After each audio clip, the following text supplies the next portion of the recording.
Hello yours, இது திரைச்சாரல்.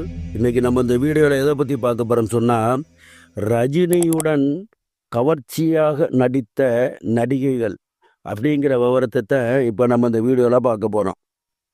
1978 வெளிவந்த தப்புத்தாளங்கள் என்ற படத்தில் ரஜினியுடன் நடிகை சரிதா சில காட்சிகளில் மிகவும் தாராளமாக படுகவர்ச்சியாக நடித்திருப்பார். அடுத்து பில்லா படத்தில் இடம்பெற்ற இரவும் பகலும் எனக்கு இங்கே கொண்டாட்டம் என்ற பாடலில் ரஜினியுடன் ஸ்ரீபிரியா கவர்ச்சியாக நடித்திருப்பார். அடுத்து அன்னை ஒரு ஆலயம் படத்தில் இடம்பெற்ற நதியோரம் என்ற பாடலில் ரஜினியுடன் ஸ்ரீபிரியா கவர்ச்சியாக நடித்திருப்பார்.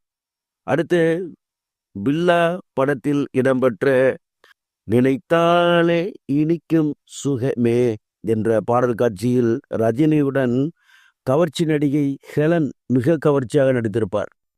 அடுத்து தங்கமகன் படத்தில் பூர்ணிமா ஜெயராம் ரஜினியுடன் வா வா பக்கம்பா பூமாலை ஒரு பாவையானதே ராத்திரியில் பூத்திருக்கும் தாமரைதான் பெண்ணோ ஆகிய 3 பாடல் காட்சியிலுமே ரஜினியுடன் கவர்ச்சியாகவே நடித்திருப்பார்.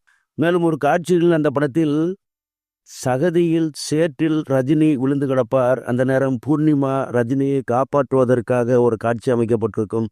அந்த காட்சியில் பூர்ணிமா மிக கவர்ச்சியாக நடித்திருப்பார்.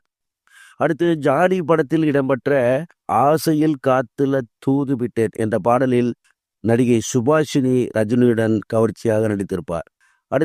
அடுத்த வாரிசு படத்தில் இடம்பெற்ற பேசக்கூடாது என்ற பாடல் காட்சியில் மற்றும் தங்கமகன் படத்தில் இடம்பெற்ற அடுக்கு மல்லிகை இங்கு ஆள் பிடிக்குது என்ற பாடல் காட்சியில் சில்க் சுமிதா படுகவர்ச்சியாக நடித்திருப்பார். அடுத்து மிஸ்டர் பாரத் படத்தில் இடம்பெற்ற பச்சை மிளகா அது காரமில்லை என்ற பாடல் காட்சியில் நடிகை விஜி ரஜினியுடன் கவர்ச்சியாக நடித்திருப்பார். அடுத்து எஜமான் படத்தில் இடம்பெற்ற உறக்க கத்துது கோழி என்ற பாடல் காட்சியில் நடிகை ஐஸ்வர்யா ரஜினியுடன் படுகவர்ச்சியாக நடித்திருப்பார். அடுத்து நான் அடிமை இல்லை என்ற படத்தில் இடம்பெற்ற போயா போகட்டும் புறவ பழகுது பிடிச்சிக்கோ என்ற பாடல் காட்சியில் ஸ்ரீதேவி ரஜினியுடன் கவர்ச்சியாக நடித்திருப்பார். அடுத்து மன்னன் படத்தில் இடம்பெற்ற அடிக்குது குளிர் என்ற பாடல் காட்சியில் நடிகை விஜயசாந்தியுடன் ரஜினி கவர்ச்சியாக நடித்திருப்பார். அடுத்து தர்மதுரை என்ற படத்தில் இடம்பெற்ற மாசி மாசம் ஆளான பொண்ணு என்ற பாடல் காட்சியில் ரஜினியுடன் கௌதமி கவர்ச்சியாக நடித்திருப்பார்.